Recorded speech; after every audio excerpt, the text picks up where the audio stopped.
Right. And if you're wondering about this ambiance behind me, we're actually I had the good fortune of being invited into the dressing room today. This doesn't happen every day, right? We have a principal actor in our midst, and he has his own spot, right? So there are goals, and then there are other types of goals, right? Hilarious. So Desmond has, we'll just say he's made it, right? He's got his own room. You have your own space. Like when you were growing up, and you had to share a room with a brother or sister. You know, when you got your own room, y'all got the new house. Y'all know how that was. It was good to have your own space. So we're in Desmond's room right now. So you'll be able to see some of that content as well.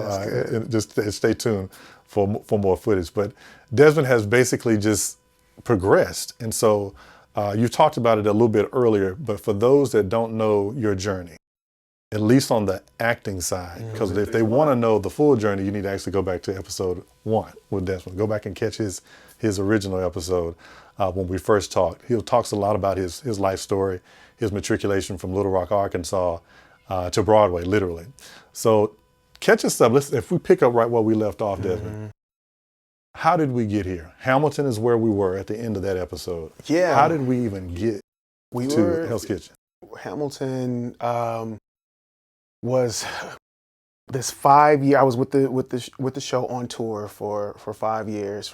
We opened in 2018 until I left in 2023, and that was, like I mentioned on the previous episode, was my first show really on this Broadway level. So I had so much to learn. And I knew that. I knew going into this experience, I'm like, yes, you are in Hamilton. Yes, it is the biggest show, blah, blah, blah. And that's great, that's wonderful. But you have a lot you got to learn. So you got to lock in.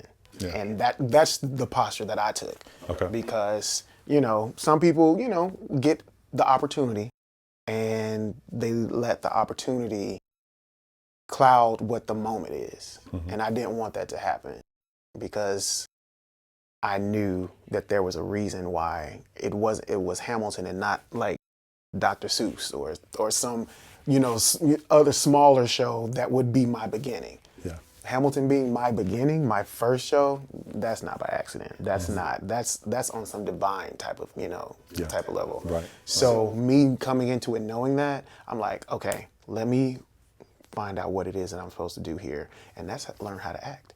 Yeah. Learn how it is to be, what it means to be on stage. Learn what it means to do 8 shows a week on tour. I had done 8 shows a week, but at my regional theater or local theater, you're just at home. I've never toured before, not like this, for years at a time, in different cities. Had never done that before. 8 shows a week. We're talking 6, 7, 8. And there's not even, there's only 7 days in a week. So how are we doing 8 shows?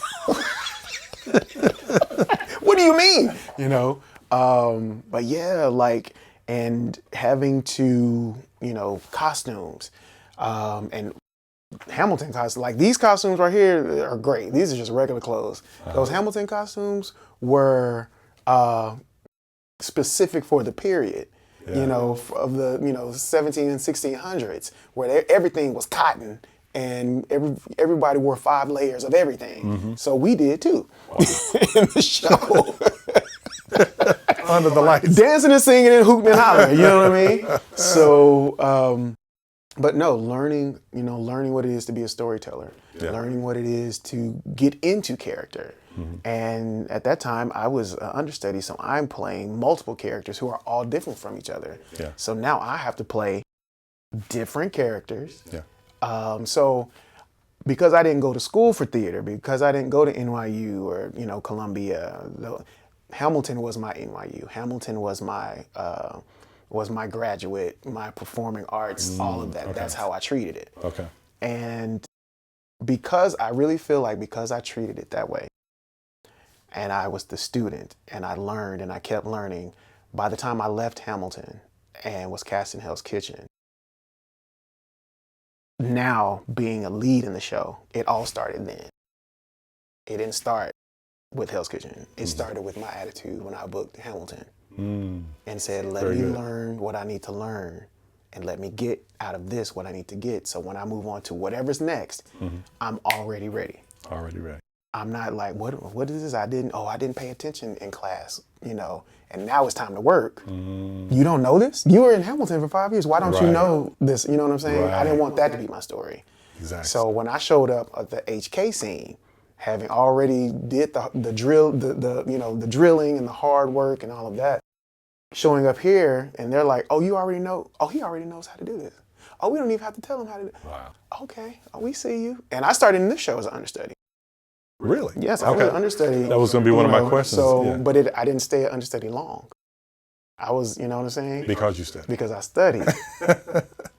And so, yeah, when I started with Hell's Kitchen, I auditioned for the when they was going up at the Public downtown, so the off-Broadway production of Hell's Kitchen. And I had just moved to New York, and I think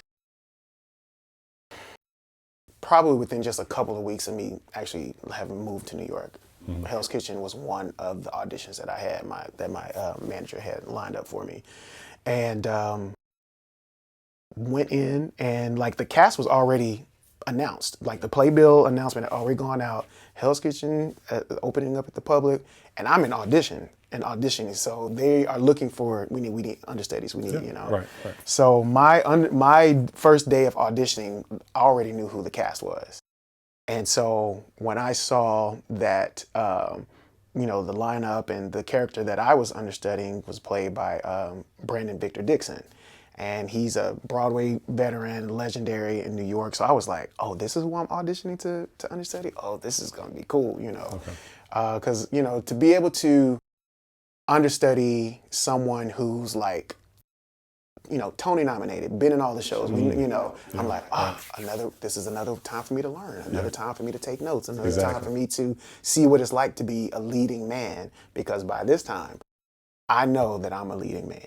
You know what I mean? I'm an understudy. That's what has been my track so far. But I know I'm going to be a leading man one day. So I need to watch the leading man. I need to be in the room and study and take notes and know what that means. Exactly. And so yeah, when I started with Hell's Kitchen at the Public, and we transferred to Uptown to the Broadway, and everyone they were like, we're keeping the whole company.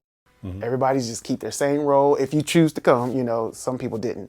If you choose to come to and do the Broadway show, everybody will stay in their same role. So now I'm on Broadway as an understudy in the show and getting to do my Broadway debut, cast album, the Tonys, all these things that come with doing, and I'm just like, this is great. This is great. But my objective did not change. Okay. I said, I'm still a leading man. And so how do I get from being an understudy to being a leading man? Everyone is different. Everyone's path is different in getting there. Right. I knew for me, much like when I was a background singer, I knew the only way for me not to be a background singer anymore is to not be a background singer anymore. Okay. And it was not until I said, I'm not going to be singing background anymore, is when I was able to not sing background anymore. And now I'm in the lead. So it was pretty much a similar situation where I said, after my year contract is up in the Broadway show, I'm not going to renew. I'm a leading man.